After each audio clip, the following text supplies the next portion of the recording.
Good morning, everyone, and welcome. We will begin shortly.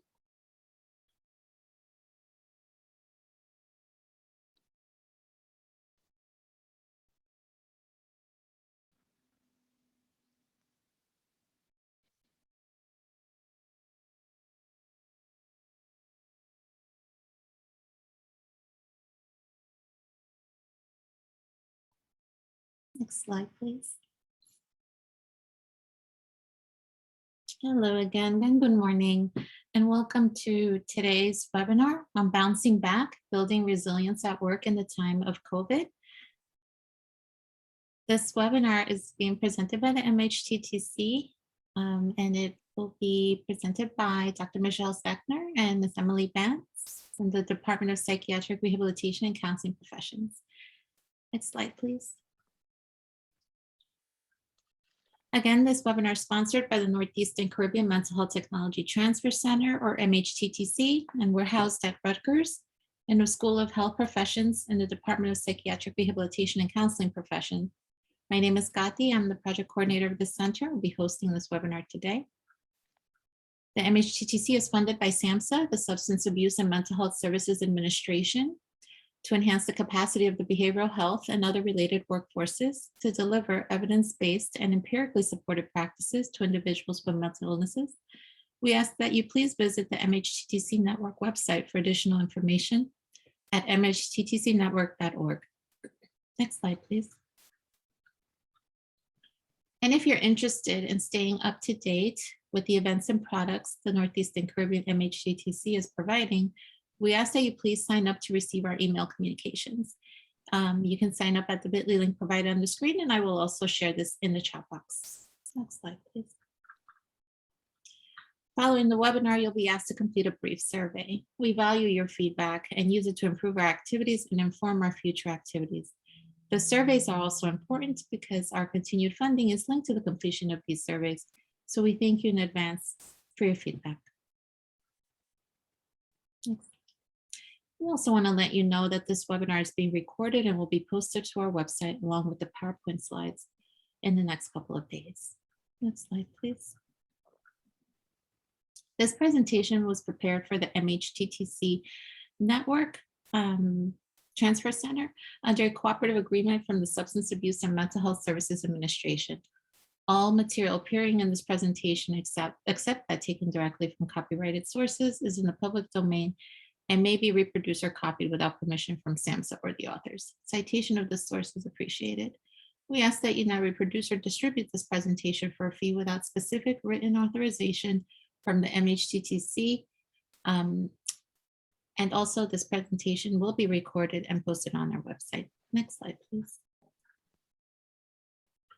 We encourage you to interact with our presenters during the webinar by using our chat feature.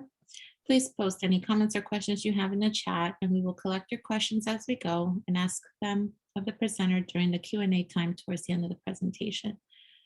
During the webinar, our presenters may pose questions to you, so we ask that you please use the chat feature to answer those questions. Next slide, please. The MHTTC network uses affirming, respectful, and recovery-oriented language in all activities. This is language that is strength-based and hopeful, inclusive and accepting of diverse cultures, genders, perspectives, and experiences. It's language that is healing-centered and trauma-responsive and invites individuals to participate in their own journeys. Language that is person-first and free of labels, non-judgmental and avoids assumptions, and language that is respectful, clear, and understandable, and consistent with our actions, policies, and products. Next slide, please. So now let's begin our webinar. We have Dr. Michelle Zechner and Ms. Emily Bantz with us today. Dr. Zechner is an assistant professor at Rutgers in the Department of Psychiatric Rehabilitation and Counseling Programs, and has focused her career on the promotion of health and wellness for people with mental health conditions, their families, and the staff who support them for over 25 years. She has worked in a variety of settings, including academia, outpatient mental health programs, family advocacy organization, psychiatric hospital, nursing homes, and training services. She conducts research, teaches and mentors students, and consults with state psychiatric hospitals on the implementation of evidence-based mental health practices. She is also involved in family advocacy in New Jersey. Ms. Emily Vance is a lecturer in the Department of Psychiatric Rehabilitation and Counseling Professions Community Support Services Initiative within Rutgers School of Health Professions. Her main role within the CSS initiative is to facilitate training and provide technical assistance to mental health agencies who provide community support services. In addition, she has facilitated both in-person and remote trainings to mental health providers funded through the Washington State Healthcare Authority. Prior to her employment at Rutgers, Emily worked in the mental health field as both a direct care staff and as a manager of the CSS program, and continues working clinically by providing counseling in a private practice setting. So I will turn it over to our presenters, and again, welcome everyone. Okay, just wanted to make sure that I was unmuted. Good morning, everybody. Thank you, Kati, for the wonderful introduction. It's very much appreciated. We just want to get started by opening up the chat and getting to know each other a little bit better. I definitely see some familiar names. I can't say faces because I can't see any of you, but I definitely see some familiar names in the chat box. But my co-presenter, Dr. Michelle Zechner, who is wonderful and is going to be giving you a lot of really great information later on in the presentation, she doesn't know you guys, right? So if everybody could take the opportunity to just introduce yourself by just letting us know where you guys are located, what town you're in, and then thinking a little bit about something positive you do to enhance your resilience. And we're posing this question to you because we're going to be talking about, well, I'm not going to be talking about it because I'm not the expert here, Michelle is. But she is going to be talking a lot about resilience in this presentation and how we can use resilience in our lives. So those are the two questions I'm going to ask everybody. So feel free to type in the chat box where you're located, what town you're in, and what's something positive you do to enhance your resilience. And I'll give everybody a couple of seconds to do that. Oh, Jana Beth, you're getting us started this morning. Thank you very much. So Jana Beth is in Atlantic County, and Jana Beth creates a gratitude list. I love gratitude lists. Do you do that like in a journal, Jana Beth, or is it more just like a listy list? Carol, good morning, Carol. Good to see you. You're in Phillipsburg, so you're representing Northwestern New Jersey. I love that. To enhance your resilience, you go for walks in the park, listen to music, and shop. Shopping, I get the shopping. I 100% understand the shopping. Is it online shopping or in-person shopping? Because online shopping is very dangerous, Carol, but I appreciate that. And walks in the park, yes, I walk my dog every single morning. I love it, it's great. Michelle, in Mercer County, you're doing mindfulness and practicing mindfulness, which I also love.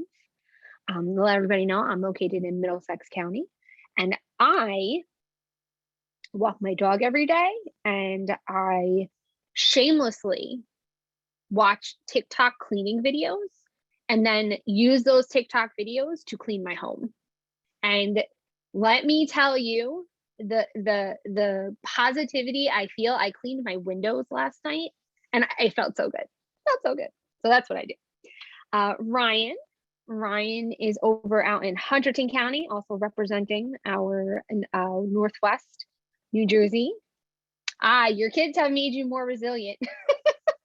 I hear that, Ryan. My goodness, how old are your kids? You don't have to answer that, Ryan, but my goodness, it's been so long since I've seen you in person. Taylor, good to see you. You're down in Freehold. You make sure you sleep well and fuel your body. Absolutely, I hear that. Sleep is something we all need. I love that. And it helps, it sets the day up really well, right? Brianna, located in Freehold also, and to enhance your resilience, you spend time with your family. I love that. Family nights, family dinners, family game night, family weekends. I love that. Yep. Anastasia, you're in Essex County, Montclair, morning walks, time to yourself. Absolutely. Earlier in Somerset, you do your workouts, you walk your dog, and utilize daily motivational quotes. I love that. I think that kind of goes in line with I feel, mindfulness that Michelle mentioned, and then even like the gratitude list that Jana Beth mentioned earlier. I feel like sometimes when you read motivational quotes, it's almost like you're triggered a little bit, like, oh yes, like I'm, and you start to feel that gratefulness for certain things because of that motivation, whatever the quote is talking about. So I love that. Okay. So thank you all. Did anybody else want to introduce themselves and tell us how you build your resilience? I'll give everybody another minute or so. Maybe not a minute, maybe like 30 seconds. Mostly everybody has participated. So I appreciate everybody for sharing with us and typing with the chat. You know that I like to make these webinars conversational. Anit, you're in Essex County and you play with your rabbit and play family games. I love family games. I don't know if I mentioned that earlier. I love that. And you have a rabbit? That's really cool. That's very, very cool. And I'm assuming, because the sense that I'm getting here, right? So it's interesting. We ask something positive you do to enhance your resilience, right? And I feel like everything that has kind of been mentioned really are things that promote joy and happiness in your lives. And I think that is so wonderful that that's sort of the association we're making to resilience right now, right? Promoting this sense of happiness, promoting this sense of positivity, or maybe peace, right? Like I know a couple of people mentioned like walking their dogs. I know for me, that just brings me so much peace to be out in like the woods, in nature with the trees. You know, I want to hug trees sometimes. Like it's just very, very peaceful, very calm. So I really like that association that we're making. I think we're getting off to a very, very good start here. Okay. So if anybody else would like to comment in the chat box, as always, you know that you can. But I do want to keep things moving. So the next thing I want to talk a little bit about is the value of CSS work, right? And I really, when I was looking for a visual for this slide, I'm like, what is the value of CSS work? And I really had to think about it a little bit because one, I haven't worked in CSS in quite some time now. And I get a lot of feedback during the CSS trainings. I feel like I get feedback during the monthly webinars that we do. But I really thought to myself, like, what was I thinking when I was a CSS staff and when I was really feeling like downtrodden and I was, you know, having like a really, really bad day.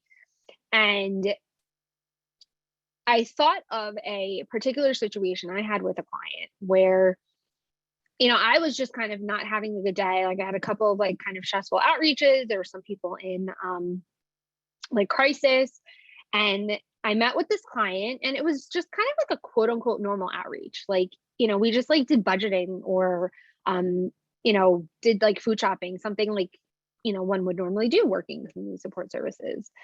And the consumer expressed so much gratitude for me and for my support of them and for me working with them.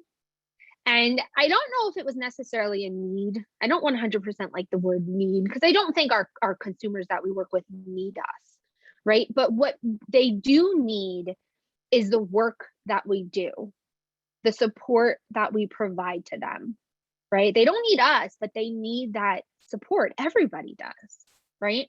So I wanted to start out with this because I think right now, and you guys can, you know, shoot me a yes in the chat box. You can raise your hands. You could shoot me an emoji, whatever you want to do, right? But the challenges that you all are facing right now working in CSS have been amplified due to the pandemic, right? And I'm going to start talking about the pandemic because this webinar is about coping during COVID, right? So everything has been amplified during the pandemic. And I have said this before, and I will continue to say it. I cannot imagine or fathom doing the work that you all are doing in this state. And dealing with the different challenges that have arose during COVID. I don't know what I personally, as a CSS staff, would have done. So the fact that you all continue to go to work and make the best of it and make those phone calls and do those check-ins and, you know, put yourself at risk in some instances by transporting individuals places and, you know, maybe in the beginning not having enough PPE and being concerned about your own health and safety, your family, like that is so valuable and so amazing. And I want to acknowledge that because of the continued impact you all have on the individuals that you're working with. But now that I have told you a story, again, we're going to talk in the chat box because you guys know I love to do that. I want to ask you all, can you name a time when a consumer has expressed the value of your work with them and have expressed that to you? And or why do you feel like the work you do in community support services is valuable? I'm going to give everybody a minute to type in the chat box.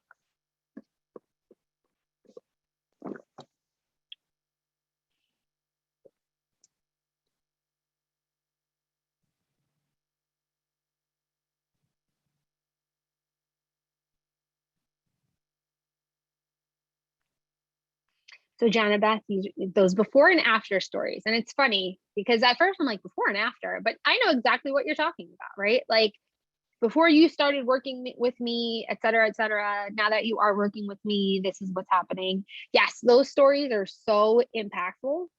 And yeah, really looking at how far they've come from a hospitalization, right? I remember working with a consumer who had been in and out of the hospital for most of her life. And she ended up going back to the hospital.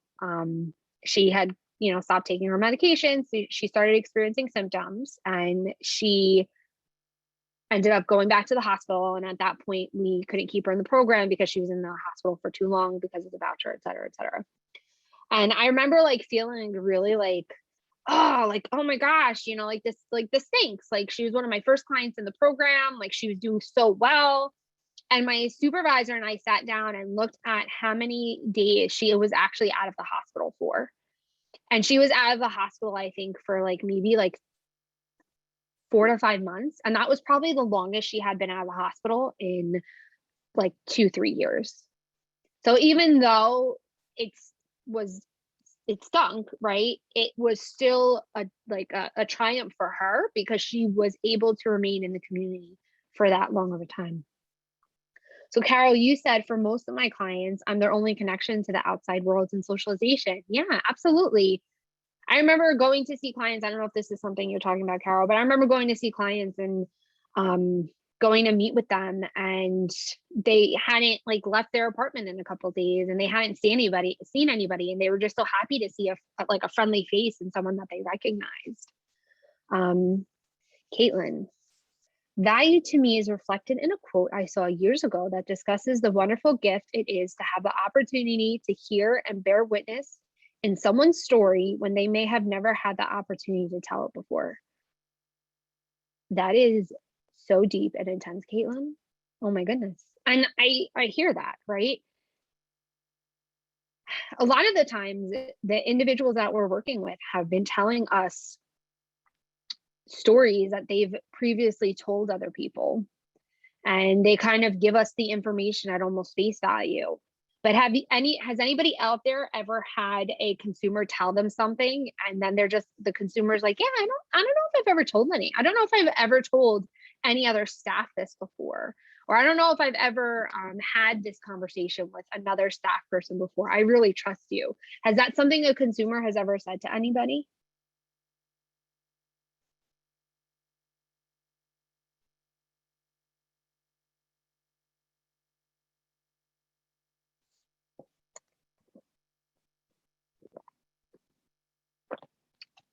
You can just give me a yes or a no in the chat box if it has.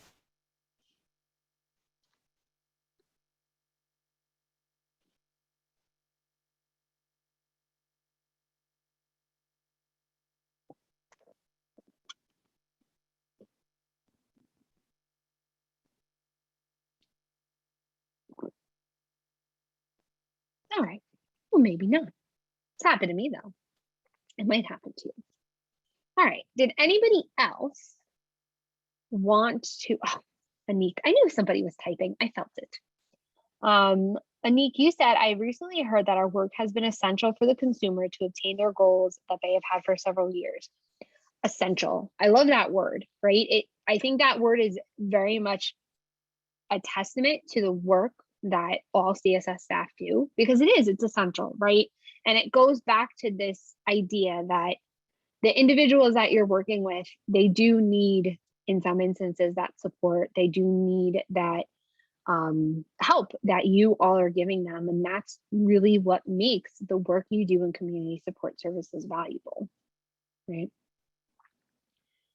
So in thinking of some of the challenges of the COVID-19 pandemic, my colleagues in my department, including Michelle Sackner, did some research by surveying behavioral health providers in New York. And the challenges that those behavioral health providers in New York identified related to COVID-19 included these things, right? So talking about challenges with business operations. And if any of you out there have experienced any of these things in your work or at your agency, let me know in the chat box. Just type out which one you've experienced. So business operations, right? So how to function during the pandemic, provision of services, right? How are we providing those services? I think one of the biggest changes that occurred at the beginning of the pandemic was moving from in-person services to using telehealth and teletechnology to provide community support services. How many of you out there struggled with trying to do skills teaching over the phone? Was that a challenge for anybody? Because I think I remember hearing some feedback on that. This, right, working with telehealth, safety concerns, client concerns, staff concerns, having supplies and PPE, technology, how to communicate with others, illness, grief, loss, uncertainty, right? All of these things were demonstrated, or not demonstrated, excuse me, all of these factors were described by New York behavioral health providers as things they experienced. So if you feel comfortable in the chat, what were you all experiencing, or were there any similarities here, any differences? And then also acknowledging some of the personal challenges everybody has experienced, right? Did anybody out there have to support any children with online learning? And have you blocked it out? Because I had to support my stepchildren, and I try not to think about March 2020 until June 2020 because of the very challenging time remote learning was, right?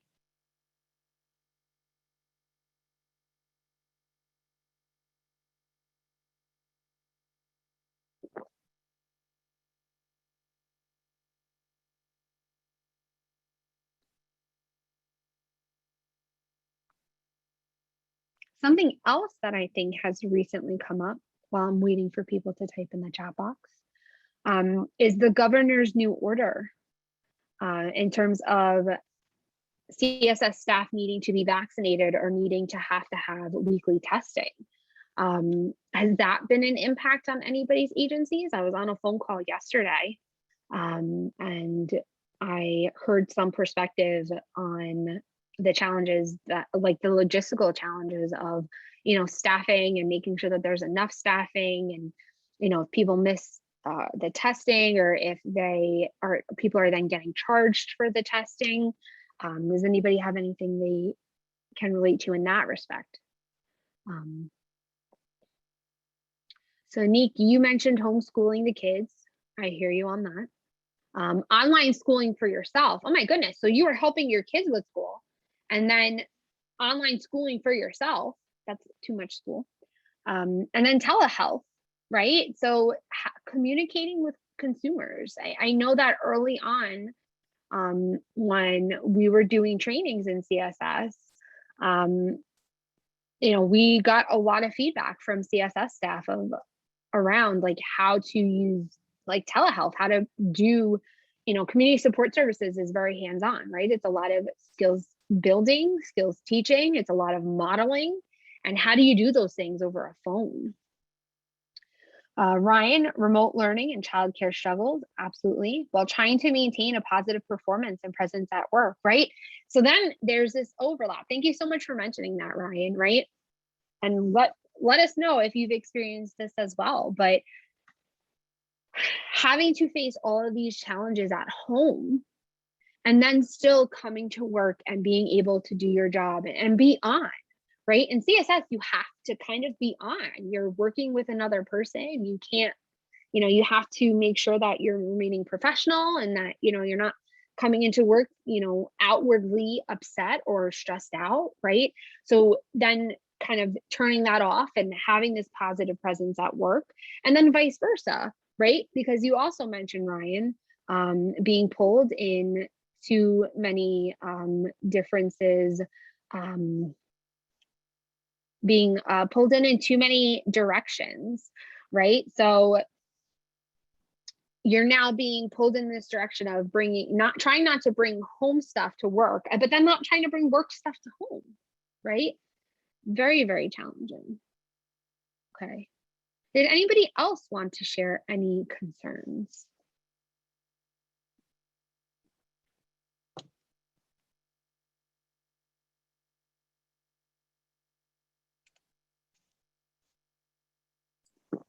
Emily, I'm going to just jump in for a second and say, the technology was an amazing barrier. And I know not just for me personally, because I was sharing earlier my technology woes, but I've heard from providers as well that the use of technology, the access to technology for themselves and for the service recipients, and just trying to navigate that in a quick fashion was really a challenge for a lot of folks. Yeah, absolutely. One thing that we actually did very early on in the pandemic in CSS, and you can actually go on our website and view the presentation if you like, but we actually did a presentation very early on during the pandemic on providing services at a distance. Because we saw the need, and when I say we, I mean myself and Shelley, we did see a need for CSS providers to navigate this. How do you navigate this, right? How do you deal with this technology and accessing the technology? If the consumer has the technology, helping them to utilize the technology. I hear you on that, Michelle. The technology piece was a huge, I think, barrier for a lot of people in a lot of different ways. Okay. So now I'm going to ask you all some questions, and the chat's been a little quiet. I need a little more energy. I know it's early. I know it's about to be 10 o'clock. I think we've all had some time to wake up. So I have two questions. Okay. How did COVID-19 impact your work within CSS? So we've had some sharing about this already. Ryan kind of mentioned the juggling, right? The juggling of home stuff and then work stuff. Anik, I think you kind of mentioned that as well, right? Dealing with the telehealth at work, but then again, also looking at this personal aspect of, I have to now go to school myself. I have to now support my children when they're at school. So how else has COVID impacted your work within CSS? Oh my goodness, Brianna, that I cannot even imagine how challenging that must have been for you. So being a new mom and no one being able to meet her and help you, that is tough, right? So I am assuming you're very close with your family, and I'm only making that assumption because you mentioned that no one was able to meet your baby. So I can't even imagine being close with family or friends, right? However you define family, whoever that is for you, and having a baby and wanting to share this experience with them and needing that extra support, because you need a lot of support when you have a baby. My goodness, I don't personally have a baby, but my sister had a baby. And he was tough when he was a baby. She needed a lot of support, and I understood that. So not having that support and like that isolation that you feel, my goodness. Jana Beth, easier with CSS documentation with telehealth. Although a pain to try to get those signature pages, absolutely. But that has been a positive thing about the pandemic, right? It does sound like consumers are much more agreeable to meet to do the CRNA and the IRP over the phone. So that's actually one thing that one positive thing that came out of COVID. And then guilt that my colleagues have more COVID exposure than I do, right? So being the supervisor, right? I hope you don't mind me saying that, Jana Beth. But being in that position where, staff are going out and meeting with people, I have a very good friend of mine who no longer works in CSS, but was working in CSS at the time. And she expressed the same thing. She wasn't going to see consumers as much as her staff were because she was dealing with a lot more of administrative things, doing more of the telehealth in terms of doing the documentation and trying to manage the pandemic at like a higher level, supporting her supervisor. And she expressed having that same guilt, Jana Beth. Thank you for sharing that. And then Carol, trying to keep your clients and yourself and family safe was hard till the vaccine became available. I worried every day, all day, right? Because you were literally, all of you were at a point where you were risking your health. You were risking your health, you were risking your safety. You were really then, if you lived with people, risking the health and safety of any family members you lived with. I remember other CSS staff in other trainings, I think talking about living like with older parents or having younger siblings. And having that concern of like, well, my parent is over the age of 65, they're at a greater risk, or I have a younger sibling, they're, 12, 13, they're younger. We don't know how the virus is going to impact and affect them. Absolutely. Thank you, Carol. And then we also kind of answered this question, right? So how did COVID-19 impact other areas of your life? I'm seeing a lot of overlap and tension between work life and personal life, right? And this sense of you're making choices and decisions that you probably have to, and you don't really have a lot of choice on in your work life, and those are potentially impacting your personal life. But then other things are happening in your personal life, and then that is then impacting your work life. So a lot of tension in that decision making. And then Earl, you shared helping consumers build resilience while developing and maintaining one's own resilience and coping with the omnipotent fear of pandemic related issues, right? That overwhelming sense. I mean, I was not working in CSS at the time, but I remember food shopping for my parents because they are over the age of 65. And me and my siblings decided we didn't want them going to ShopRite. Just didn't want that for them. So we kind of took turns with food shopping for them. And, being in the food store, having my little baggie of Lysol wipes and wearing my mask and, basically spraying myself down with rubbing alcohol afterwards. And, not when delivering the food to my parents, keeping, 10 feet away from them to make sure that we weren't, exchanging any germs or anything like that. So that overwhelming fear of the pandemic, right? And then at the same time, having to not push that aside, but almost put it on the back burner a little bit to go to work and do your job and help consumers to build resilience while still developing and maintaining those coping skills. Thank you, Earl. I think that was a really good summary of what I feel a lot of people have discussed in the chat around coping during the pandemic. So I think we can all agree. Oh, I have one more response. Yeah, absolutely, Ryan. COVID is both positive and negative to some extent. You gain more personal time because you didn't have to commute, but you also had to figure new ways to complete in-person tasks while dealing with some resistance to change. Right, and resistance to change. That is definitely something that occurs within community support services. And I think it's on both ends, right? It's our resistance to change and maybe have to do things differently, as well as the consumer, right? And their own feelings of resisting to change. So I think we can all agree, and not to continue to focus on the negative impacts of the pandemic, but the COVID pandemic has changed all of our lives in many, many different ways. And it's something that I know I continue to struggle with every day sometimes, adjusting to this different world and thinking about what my life used to be like. And I don't know if anybody else is experiencing that, but I'm going to turn things over to Dr. Michelle Zechner. And she is going to talk with all of you about how to move through and move on from what we all experienced during the pandemic. Thanks so much, Emily, and thank you everyone so much for sharing your experiences. And I just want to acknowledge the really important role that you all play in terms of helping people living with mental health conditions regain their lives and achieve their recovery goals. So I thank you for the very, very important work that you're doing. And I also want to acknowledge that everyone here has been resilient and is resilient.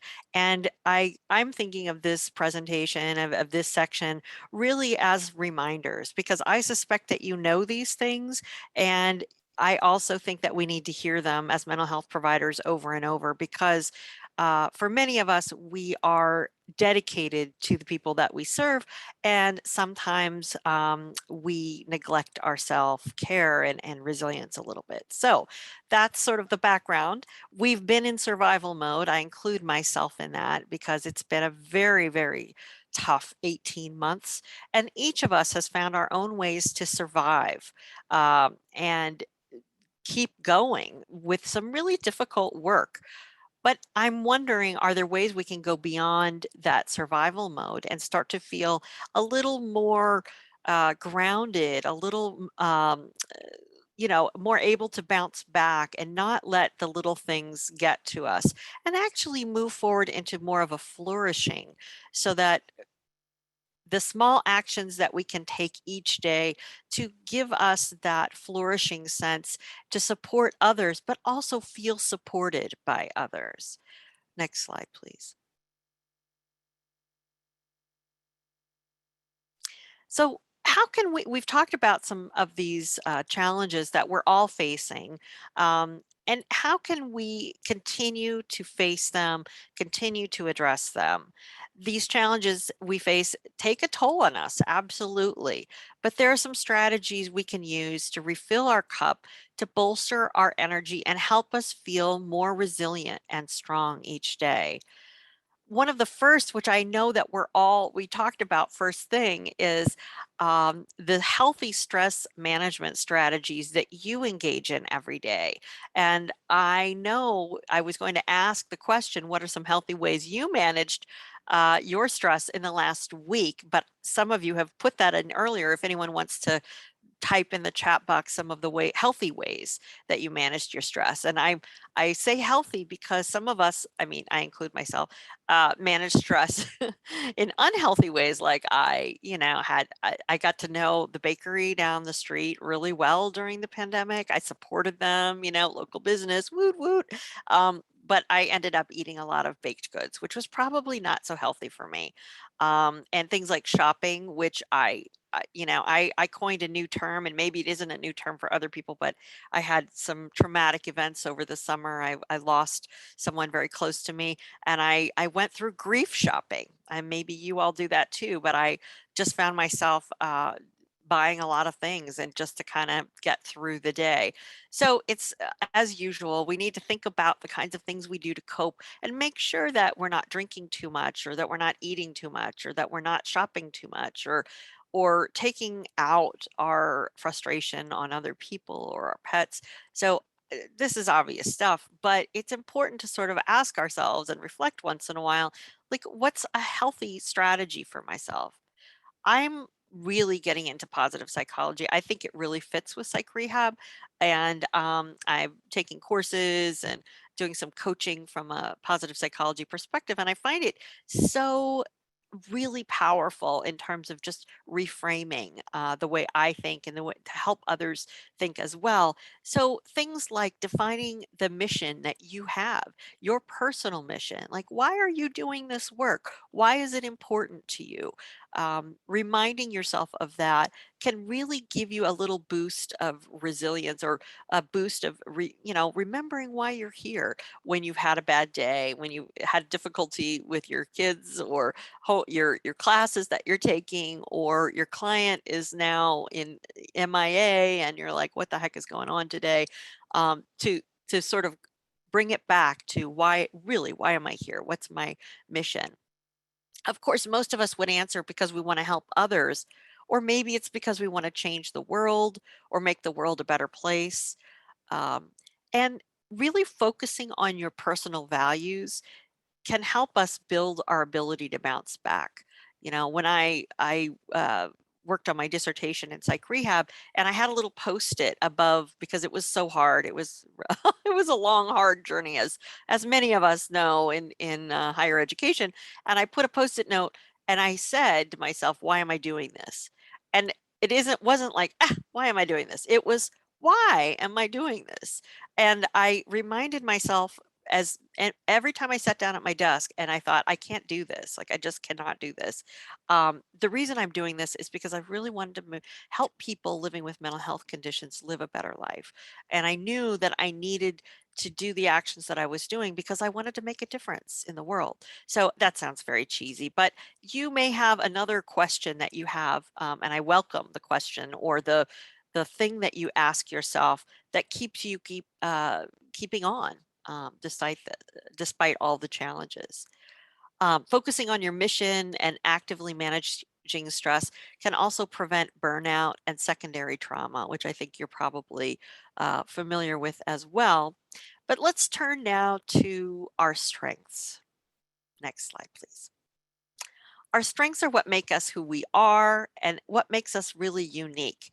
And I don't know about you, but it's hard for me to think about my personal strengths. Like I'd much rather tell someone else, I'd rather spot the strengths in somebody else. I'd rather say, Emily, you have an amazing ability to relate to other people. You have a sense of joy, of expression. Like I would rather do that than say, oh, what I have inside of me is these things, right? And I don't know about you all, but that's just not, I'm wired to help others. I'm not really wired to help myself. So this is a challenge for me, and I'm wondering if it might be a challenge for some of you. Feel free to put it in the chat if thinking about your own strengths. But what's really important about our strengths are that they are the things that get us through challenging times, right? And we can remind ourselves of those strengths when we think we cannot do this. I've done some work with there on the slide. There's the VIA character survey. It's a free survey that you can take, and it sort of goes over some categories of strengths. And it was kind of a collection of folks that came together to come up with strengths. But some of the examples of strengths are wisdom, courage, justice, creativity, curiosity, fairness, forgiveness, gratitude, honesty, hope, humility, humor, love of learning, leadership, kindness. You get the idea, right? Thank you so much, Emily. Yeah, Emily just posted that in the chat box, and I encourage you to do it. It's a lot of fun. You have to give them your email contact information, but they don't collect your responses or anything like that. It's just they like to know who's using it, and they're doing additional research on it. But I was fascinated to find out that what my number one character strength is. Oh, use the second link. Okay, thank you. Thanks so much, Emily. So thinking about your strengths, it it's really, really important to imagine all of these things. So now I'll tell you my strengths if you'll tell me yours, right? Like we're in second grade. So my strengths, my top strengths, we all have these 24 strengths, and others, right? But my top strengths, according to this survey, are creativity, love of learning, and I think it was transcendence was the other one. But I like to think of myself as fair as well. So, and another one that's kind of fun that they use is zest, which I think is really good. Like, as I have zest. So let's go to the next slide. And I have set up a little Menti. Just give me a moment here. Remember, I was talking about technology not always being my friend, and I'm doing my best here. Oh, darn. Okay, I am going to copy and paste. I should have given this to Emily because I'm not great at multitasking, but here I am. All right. So if you go to menti.com, the code is there. You can click on the link in the chat box and it will take you directly to the survey. And what I'd like for you to do is list 3 of your strengths, however you define them. You don't have to use the ones that I suggested. Here, I'll put some additional strengths from their list, but think of the strengths that you have. Oh, darn, that's not what I wanted. Hold on one second. Think of your strengths and what you would say you have the most of. So I'm going to go ahead and put that list in. So go ahead and participate in the Menti. Let me see. I love Menti. I love word clouds. Okay, I see 3 of them here. Oh, good. They're coming in now. Awesome. Awesome. Because I really want you to spend a minute to think about what are some of 3 of your strengths that you know help you through each day. And I'm going to show them to you in a second. So please go ahead and keep entering your strengths. Oh, I just love Menti because it just sort of populates it. So let me see. I am going to share for a moment, Emily, if that's all right, so that we can all see the strengths of this amazing group. Look at this. Isn't this cool? I am so impressed. I am not surprised, but I'm so impressed to see that empathy is our #1 strength. Absolutely. I see positive regard, forgiveness, kindness, understanding, spirituality, resilience, just by itself, being a resilient person, also having understanding, comedic relief. That's great. Yes, I think that being having a sense of humor, even in a really tough situation, is very important. Passion is so important.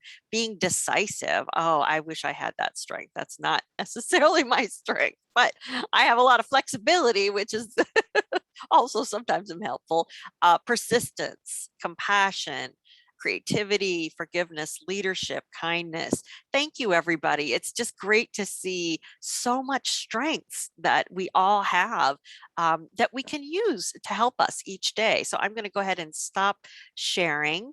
Thank you, everyone. I'm grateful for your feedback about your strengths. It's fun, and some of the other work that we've done is to ask supervisors to say to their staff, like, what are your strengths and how can we help you use more of your strengths each day? So next slide, please. And the reason we want folks to bring in their strengths, we all should be using our strengths each day, because when we bring our strengths to work, we're bringing our best selves. We're bringing, our ability to handle difficult situations, to enjoy our work, to help our clients, to support our coworkers better when we're focused on and using the strengths that we love. We can also really get into what there's a positive psychologist, his name is Mihaly Csikszentmihalyi, and it only took me like 5 years to learn how to say that. But anyway, he talks about this idea called flow, and that's when, like, you do something and you love it so much you lose sense of time. And I don't know if you've ever had that experience of flow, where you're doing something you love so much that you just lose your sense of time. But it's really powerful. So our strengths can support us in that way. Also, reminding ourselves of our strengths can be helpful when we're feeling overwhelmed, when we're feeling like we just can't get through this. When, I often, when I used to facilitate groups a lot in the community and also at the state hospitals, I would facilitate IMR groups, and people would, sort of start and tell me their really difficult situation. And I'd be like, wow, you are such a survivor. Like you have gone through so much, and that takes a lot of grit. And just the acknowledgement of strengths, I think, and strength spotting, as we call it, it really, really is powerful for our clients, for ourselves, for our coworkers, for the people we support, because it's just a recognition of who that person is, and is a reminder, like, you can get through this. You've got some amazing skills and strengths. And it also makes us happier. So let's go on to the next slide. Emily and I were trying to be creative here, right? And found this interesting example of using your strengths in a situation that tried to be more CSS related. So you're covering for someone at the last minute. It's like, oh my goodness, it's sort of like, I have all these other things to do. How do I not fall into this hole of too many things going on? And if you click next, Emily, that'd be great. But you have strengths, and then next again, because there's a little arrow. You've got some strengths. The red balloon is all of the amazing strengths that you have, like creativity, maybe, or comedic relief, as someone said, or compassion or kindness, as someone said. Those are all things that you have in your, in the core of you, that can really help you get through that tough situation of trying to provide a coverage to people you may have never met before and are really just sort of flying by the seat of your pants. And I'm sure that you use those skills pretty much every day as needed. Next slide, please. We had another example of trying to match challenges with strengths. And that would be sort of meeting your service recipient and for service provision, because and you have that plan, but then it's derailed because there's a crisis. There's no food in the house, or there's a big bill, or the person has a medical emergency. So you can see the woman is sort of like frustrating, and then click next, Emily. There we go. And then maybe the big arms come around. It's like, wait a minute, I am strong. She's not saying I am woman, hear me roar, but she could be. But it's probably more, she's thinking, wait a minute, I have strengths, I have flexibility, creativity, patience, and engagement. So just reminding yourself, taking a moment, take a breath and say, I have strengths here in this difficult situation. What are my strengths? How can I utilize them? And you'd be amazed at how you can apply your strengths in difficult situations, which builds resilience, which builds that sense of meaning and purpose. And you say, you know what? I am really good at finding pictures for PowerPoint. So that's going to make me less stressed when I present. This is my challenge, right? I'm sharing it with you. This is not your challenge, but here are some ways that you can think about maybe applying this idea of strengths to the work that you do. Next slide, please. And there's some research that suggests that using your strengths, your personal strengths, really can predict a happier life overall, in terms of happiness, finding those purpose and meaning, energy and vitality, even the satisfaction that you feel in the kind of work that you do. There's just a lot of evidence that suggests that being focused on your strengths, not in a, we're not being totally narcissistic and being like, hey, let me just tell you all my strengths, right? It's not comparison or anything like that. It's really for those days when it's raining, you get up, your windshield wipers aren't working, you're late to drop your son off to childcare, you get to work and your coworker has called out and you're like, wait a minute, what? And those are the moments when you're going to survive, but how can you thrive? How can you help yourself feel more flourishing, more resilient in that day when, and give yourself a little bit of an umbrella, and you could say, wait a minute, I've got these strengths. I know that this is going to help me get through today, and I'll get through today, and then I'll go take a nice long hot bubble bath, or I'll go take a run with my dog, or I'll play board games with my children, or hang out with my cat, or whatever you're going to do that can get you through and help you feel resilient for the next day. Next slide, please. So there are some other tools. So we talked about focusing on your strengths as a way to build resilience. And I'm going to give you some other positive psychology strategies, which probably are very familiar to you. And we're going to talk a little bit about PERMA, which I also really love. Next slide, please. So some of the key concepts of positive psychology, and the site that I really love, and maybe you all are familiar with it, is the Greater Good Science Center from the University of Berkeley. They have wonderful concrete examples of strategies you can use. You can use them with yourself. You can use them with your clients or your family. I love them, but basically focusing on the good. I remember there's a guy who does a newsletter called Good Finding, and I love that title because it's sort of like, some days are very hard to find the good. That, it's very hard. I use mindfulness to help me in a moment remind myself of, okay, what can I be grateful for in this moment when I'm really struggling? And it feels really silly when in the moment when I'm like, I don't have anything to be grateful for right now. But I'm like, wait a minute, you know what? The sun is shining. I've got a roof over my head.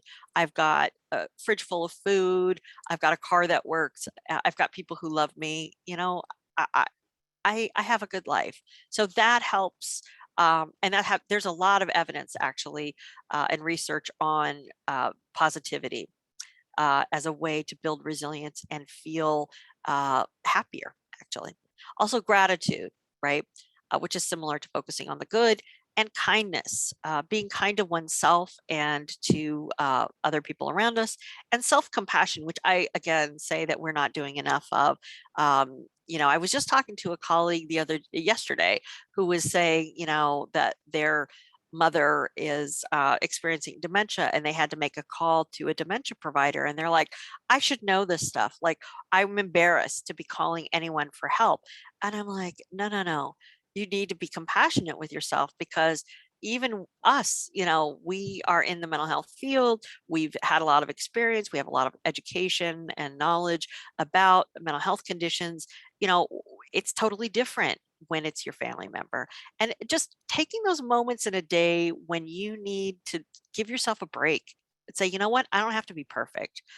Maybe I was supposed to, make a bunch of calls on behalf of someone, but I was having a really tough day because it was an anniversary of someone's passing, or it reminded me of something. And maybe a moment of self-compassion is really what you need to say, I'm doing the best I can today. And, tomorrow is another day. Next slide, please. All right. We've got PERMA, which is really one of my favorite things, which stands for positive emotions, engagement, relationships, meaning, and accomplishment. And this came about from Martin Seligman. He's awesome. He's really great, from the University of Pennsylvania. He's done a lot of work about PERMA and the idea of flourishing. Next slide, please. And it's how we can really improve our day-to-day life. I realize I've been talking a lot. So let me ask you a question. How do you stay positive despite your challenges in a day? What helps you stay a little more positive? I'm going to go ahead and put that in the chat. And I think for me, what helps me stay positive, I try to read positive materials. I have Emily was talking about TikTok. I spend a lot of time on TikTok, but it's mostly cat videos. And at a certain point, I say, you know what? This is not contributing to my positivity. So then I have to sort of force myself to say, okay, now why don't you look at a positive motivational quote, which I think somebody said previously. But I'm curious, what are some of the things you do to stay positive despite challenges that you're experiencing? Just drop it in the chat.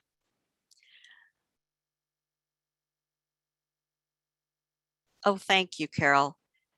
Spending time with my grandson and being his age in my mind again. Yeah, actually, Carol, I'm so glad you said that, because that sense of play, I'm going to call it play, is really important for resilience. And it's so vital. In fact, I'm going to be doing a series with MHTTC on the use of play and resilience. We're going to be doing doing that in a few months and some podcasting. But I'm really glad you brought that up, because that sense of fun and also the social connection with family and just the wonder and excitement that children bring is really, really helpful to be positive. And thank you, Emily. You know, what helps you stay positive is keeping up with routine. Absolutely. And whatever that may look like, for some people, it may be sort of more introspective, like journaling, or for others, it might be jogging or walking, or, you know, just keeping your routine steady. And that's really, really great. Anyone else? How do you stay positive despite challenges? I know some people turn to their faith and prayer. Some people may watch, you know, my husband he's funny. When he has a tough day, he's like, we need to watch a comedian. So he's always, you know, we're on Netflix looking for the latest comedian. Listening to peaceful music, absolutely, that's helpful. And praying, absolutely. So the things that help you stay positive, I love the peaceful music too. That helps me. So knowing yourself and knowing what helps influence you, even being aware of your environment. What helps me stay positive is getting outside and looking at nature and being around trees. Earl, thank you. Remembering the things that brought me to this field. Oh, and he's bringing in Nelson Mandela. Earl, you're the best. What counts in life is not the mere fact that we have lived. It is what difference we have made to the lives of others that will determine the significance of the life we lead. Powerful. Thank you, Earl. Absolutely. Absolutely. And Ryan, thank you. I allow myself to wallow in the negative feelings for a minute or two. That's such great advice. And then actively engage in an act of self-care. Yeah, you know, feeling our feelings can be really a challenge, right? And even for us, we're not always we don't always permit ourselves to feel our feelings. And of course, you have to be aware that we can't always feel our feelings at work, right? Or if we do feel our feelings, we may have to take a time out, right? And then go back to work and put on the work face, particularly when we're helping others. Yes, Earl, that's an amazing. Emily, did you have a comment? Yeah, so I think I appreciate you bringing this up, Ryan, because I think for whatever reason in society, it's almost like it's bad to feel bad. And I don't know when that happened or how that started happening or why we think that, but I've noticed it in working with some of the clients that I have in private practice. It's like, oh, I can't feel badly. And it's like, well, why? Why can't we feel badly? Right? It's okay to have a negative emotion, a negative experience. It happens. It's a part of life.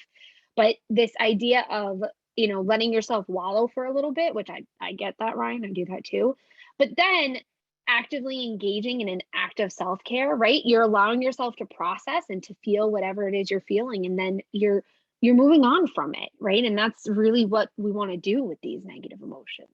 So that was my 2 cents. No, that's really important. And in fact, you know, there's this thing called toxic positivity, right? Where we think that we can't ever feel bad, that we always have to put on the happy face. And definitely there are times to feel sad and bad, and to just notice that feeling and feel it. Absolutely. Thank you, Ryan. That's a really, really important point. So I appreciate you bringing that up. And then moving on, right? And then moving on. All right. So next slide, please. Engagement, you know, finding those things that really get you into the flow headspace, whether it's art or reading or, physical activity or being with your grandkids or whatever it is, making sure that you have something every day that I call it feeds my soul. And it could be, you know, whatever that is for you. I know I need to spend a lot of time with my pets. I also like to read. I've been teaching myself how to play the ukulele. So there are things that we all should be doing to kind of engage our minds and using our strengths and just let ourselves feel good about the experiences that we're having. Next slide, please. And of course, relationships are very, very important to flourishing and for resilience. Having positive conversation, but to your point that we just talked about, and to Ryan's observation, sometimes just conversation, like if you're not feeling well, letting people know that you're not feeling well.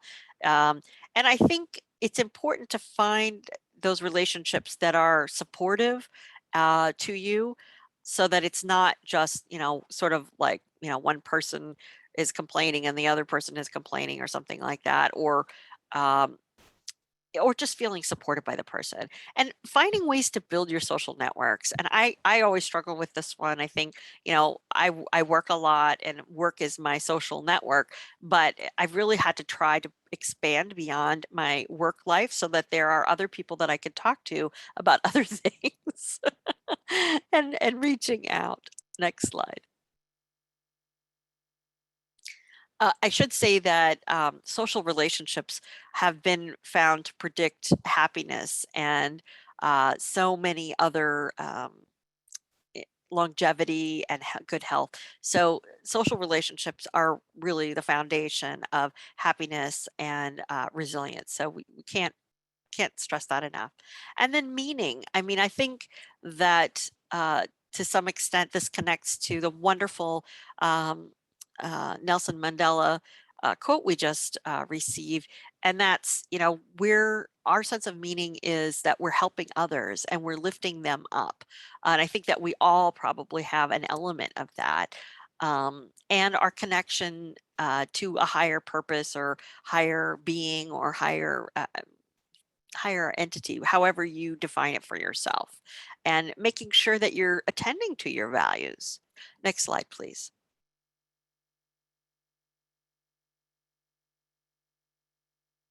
And then lastly is accomplishments, and recognizing those small accomplishments. And just as we do for our clients, right? We would affirm our clients all the time and be like, hey, you got out of bed. That was a great accomplishment for today. Sometimes I think we need to just acknowledge our own accomplishments and be like, you know what? I got out of bed today.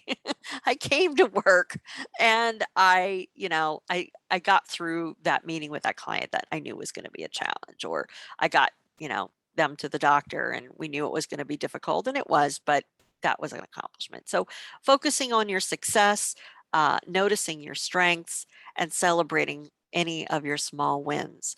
If anyone would like, I'd love to hear your accomplishment for the past month. If anyone wants to just drop it in the chat box, I'd love to hear some of your personal accomplishments, whether at work or personal, wherever you want to go. But I'd love to hear any of the accomplishments that you've achieved and the success that you've had in the past week. Um, and I know it's sometimes like, wait, what did I achieve? Like, and literally it could just be I got out of bed. I did this presentation, a similar idea where I asked someone what their accomplishments were, and someone shared that they had been in recovery from substance use for like 10 years or something. And I was like, wow, that's an amazing accomplishment. I'm going to call it an accomplishment that people made it here today. So thank you so much for taking the time for yourself to think about your own resilience for a few minutes. Um, oh, and Nick passed a certification exam. Bravo. That's wonderful. So happy to hear that. Great news. All right. Next slide, please.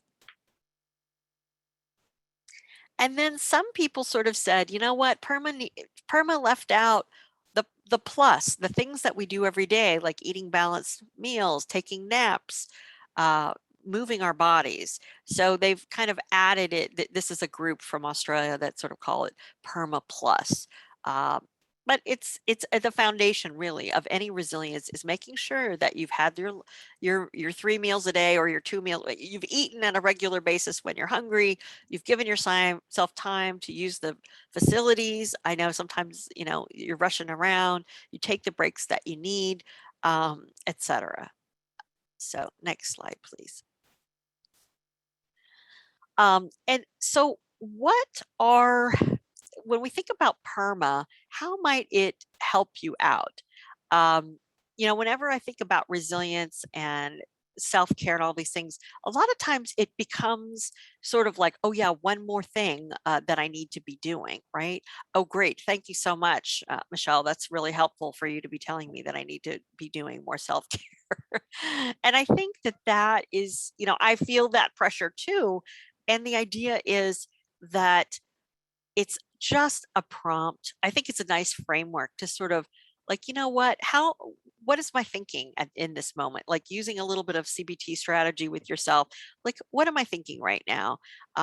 It's about trying to, when it rains, is there a way that I can just dance in that rain? Can I just sort of be as resilient as I can using my strengths despite whatever is going on in my life? Because you guys are doing hard work, you're doing amazing things, and you're going to continue to do those things. And you need to make sure that your cup keeps getting filled. And it doesn't necessarily have to be the things that you do. It could be the things that you decide, maybe you say, what, some of us like to get pedicures or manicures. Maybe it's like, what, I'm going to treat myself. Or maybe it's a massage, or maybe it's, instead of thinking about it in this way for the moment, I'm just going to say, I'm going to take it 1 minute at a time. To know that you have the strengths inside of you to get through this rain shower, right? And you can also be helpful in supporting yourself and others, right? Your coworkers may get into that. You may see it like playing out in front of you, like, wow, this person is surviving. They're really not flourishing. They're not being very resilient. Is there something I can do to support them with their strengths or point them out to them? And so next slide, please. I'd like to sort of end with an invitation. I'd like to invite you to consider one small thing that can bring more resilience into your life. We started out with, what are you doing to be resilient, right? And I've given you some other thoughts and ideas, and we've had some great discussions. Other people have shared. But I invite you to think about that one small thing. Oh boy, Beth, she didn't pick a small thing. She picked like the largest, most wonderful thing ever, which is saying no. Yeah, setting boundaries rather than people pleasing. Yeah. And someone told me once, and I try to remember this. I'm very guilty of the saying yes all the time. But sometimes saying no to other people means saying yes to me. And what does that mean? It's like when someone asks me to do something and I'm like, how much time is that going to take for me? And at what cost to me? And not that it's all about me, but I mean, I have a very limited amount of energy. And if I say no, I'm going to be better at the things I've said yes to. But thank you, Beth. I'm really, you're a model for me. I'm going to write that down. Oh, and Earl said he's going to honor self. That's really important. Yeah, honoring who you are and acknowledging your strengths. That's really wonderful. Anyone else? What might you be doing this week? That's a small step that can bring more resilience in your life. I'm going to commit to a bit more movement. For me, whenever I move, and I mean walking or going to the gym or yoga or whatever, I am feeling so much better, but it's really hard for me to get that started. But it brings so much resilience to my life. So I'm going to commit to maybe, let's say, 3 walks this week, because I think I could do that. And I know it would make a big difference in how resilient I feel. Anyone else have any pieces of wisdom that they want to share with us? Thank you, Emily. Managing my time better. Yeah. Right. And, sometimes it might just be taking breaks too, as Earl said, honoring oneself. And that sometimes means taking a pause, right? So next slide, please. Thank you everyone so much for sharing your resilience ideas. And I really encourage you and support you in working on those. So just a quick summary. Our strengths help us at work, at home, in our life. We all have a lot of strengths. And those strengths really can support our resilience, and remembering our strengths is very important. And the Perma Plus model can offer us a framework to remember resilience and a focus on resilience for ourselves. So next slide, and I'll turn it over to Emily. Okay, thank you, Michelle. I hope everybody enjoy. I enjoyed working with Michelle on this presentation because she brings so much knowledge about this subject, and I think frames it in such a way that it's like, this makes so much sense. This is completely logical. Why am I not doing this all the time? So thank you, Michelle. So as Kati put in the chat, we are at the Q&A portion of the webinar. So if anybody has any questions for Michelle or myself about anything that was discussed, feel free to put it actually in the little Q&A pod, I think is what Kati called it, which I find to be really cool. So you can put it in the Q&A pod, or you can even just ask the question in the chat box. So we'll give people you know, a minute or so to be able to answer questions, and just let us know if you have any questions.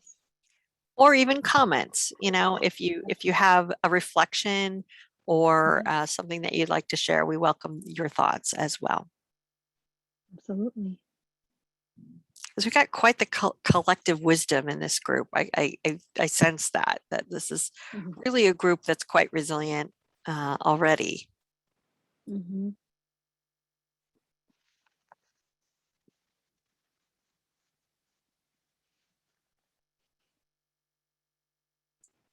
The interesting thing about resilience too, while people are typing any thoughts they have or comments, I think what I notice about the topics of positive psychology, resilience, and strengths, the more time I think about those things, it actually makes me feel more resilient. It's sort of like, sort of like that resilience in, kind of like just reading and thinking about it is like more resilience out. So I don't know that makes any sense, but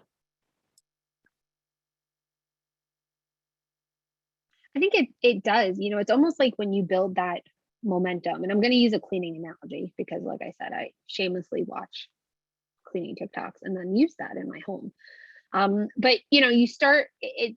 I don't know if anybody else experiences this, but like I will see something I feel like I want to clean, and I'll start cleaning it, and then it's like, oh well, then I'm just going to clean this, and I'm just going to clean that, you know, and oh, there's a smudge on the wall, so let me wipe that, and then, you know, oh, this is kind of dusty, let me just dust this real quick, and you're just kind of like building that momentum, and next thing I know, I clean the whole house, you know. But that more the more resilience, right, you build on and you build off of that, I think, in the same way. I think that's kind of what I heard you saying, Michelle. yeah, and I think that, you know, being aware, I think that there is some research and evidence that suggests that how you spend your time and how you know, like, I'm going to pick on horror movies, and I know it's Halloween time, and that's probably not fair, but if you only watch horror movies every day, or if a person only watches horror movies every day all the time, it's sort of like, what is that, you know, putting into your brain, you know? And then what if we put more calming music, reflection time, movement, prayer? Like, what if we sort of built in a little bit more of those things that we feel help us be more resilient into our time, you know, into our time? It's sort of these activities things. I'm next week I'm giving a presentation for NAMI on happiness, and the more I think about happiness, the more I feel like it's a verb. Like, it's not like, how do you get there, or how do you be resilient to get happiness? It's more like you you get happy to be more resilient. Like, you have to take action, and there's just so much evidence out there that doing things, like whatever they are, is actually much more predictive of happiness and feeling resilient than sort of doing nothing. And I what I mean is sort of like having those actions. I hear you, Michelle. Right? It's a B, right? You have to do it. You have to have that motivation. You have to have that action. We have a question, Michelle. I'm very excited. So Ryan asked, do you have any recommendation or tips on being resilient and adjusting to changes you may not agree with? That is that's a really hard question to answer, I think, Ryan. Yeah, I think that tips on being resilient and adjusting to changes, you know, I think that mindfulness actually be just taking a moment to step back and however you call that. I know people prefer different language, but just taking a moment to sort of look at the big picture on what's happening. So, what are the changes that are occurring? Um, and then doing a little bit of self-reflection or encourage. I'm sorry, Ryan. I'm assuming that you are I shouldn't assume that because you know what it does, right? So yeah, just encouraging the person to sort of step back a moment and say, okay, here's the situation, and I'm wondering, why am I reacting this way? And what can I do to feel more resilient in this moment? Using positive psychology language, it could be like, thinking about like, what could you be grateful for about the situation? um, I'll give you an example from my husband right now is in a work situation where they've been in reorganization for the past 18 months, and he's had 6, 8, 10 different supervisors in that time, and it's horrible. And he got another supervisor, and so he's not agreeing and liking these changes. But now his resilient tip is really to say, you know what, I have a job, and I'm just going to step back from having kind of a lot of investment in who my boss is right now. I don't know. I welcome it. Would anyone like to put in the chat their recommendations or tips on being resilient and adjusting to changes that you don't agree with?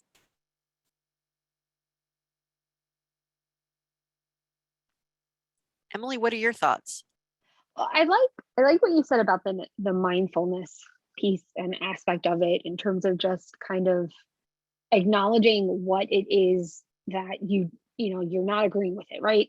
And your perspective and your point of view on that is valid, and just kind of you know sitting in that for a little bit, that like, okay, this is not what I want, this is not what I like.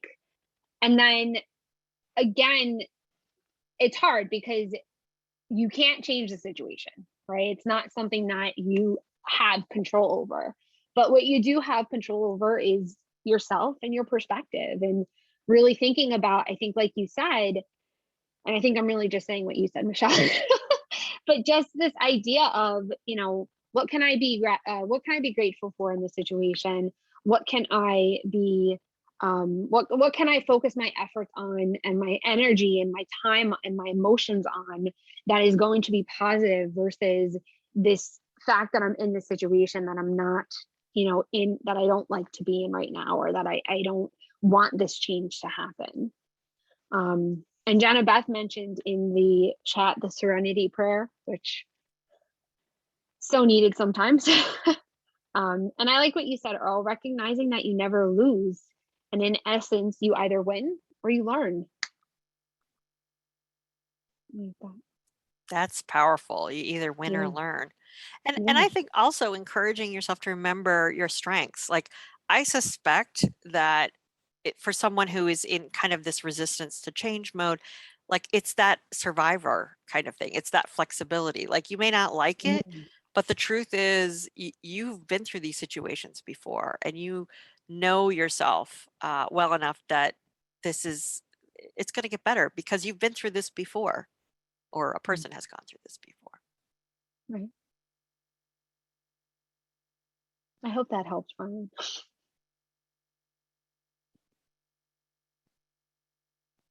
All right. I don't think we have any other questions, Michelle. So Okay. I will turn things over to Kathy. Thank you. And thank you everyone for being with us today. As I mentioned earlier, we are funded through SAMHSA and they require us to evaluate all of our products and services and training events, including this one. So if you would be so kind either to take your scan QR code reader from your mobile device, you will be able to access our evaluation survey. And also I will share the link in case you do not have a QR code reader. I will share the link to our survey in the chat box for you. Again, these surveys are anonymous and your information will not be shared. We just gather the data from regarding your responses to our survey. Next slide, please. Also, I wanted to share with everyone that we are conducting a needs assessment for all of our training events, and this is to guide our educational training and technical assistance efforts. It helps tell us what your needs are. Again, we want to reassure you that all responses are anonymous, so you can either scan the QR code that you see on your screen, or I will also share the link to our evaluation survey in the chat box.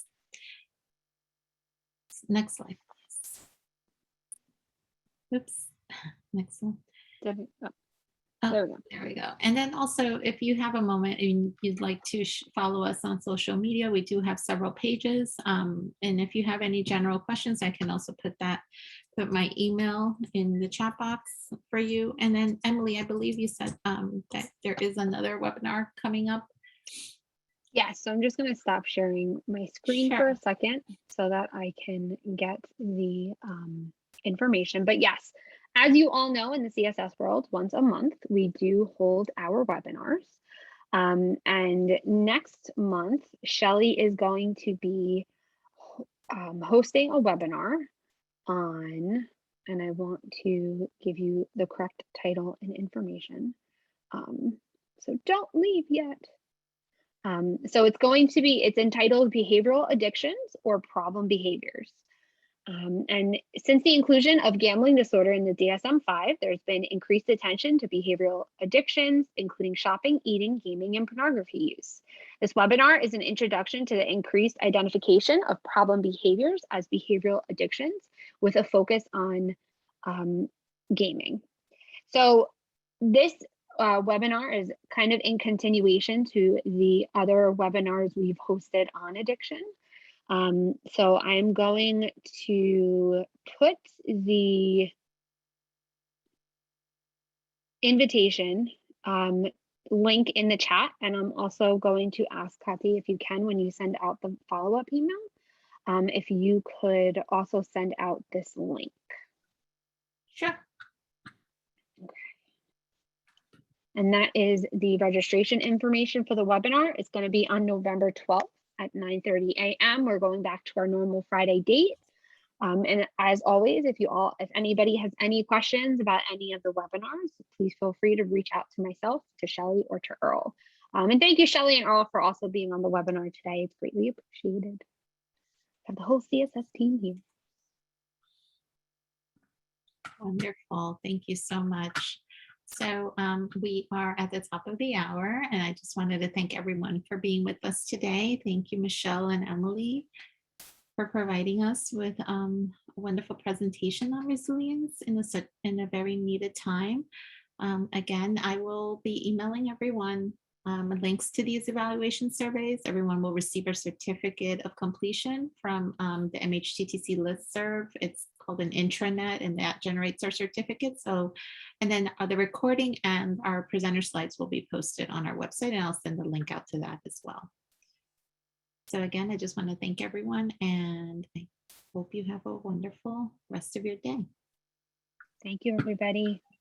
Thanks, you so much. everybody. Thank you, Carol. I hope you also have a great weekend. Thank you, everybody.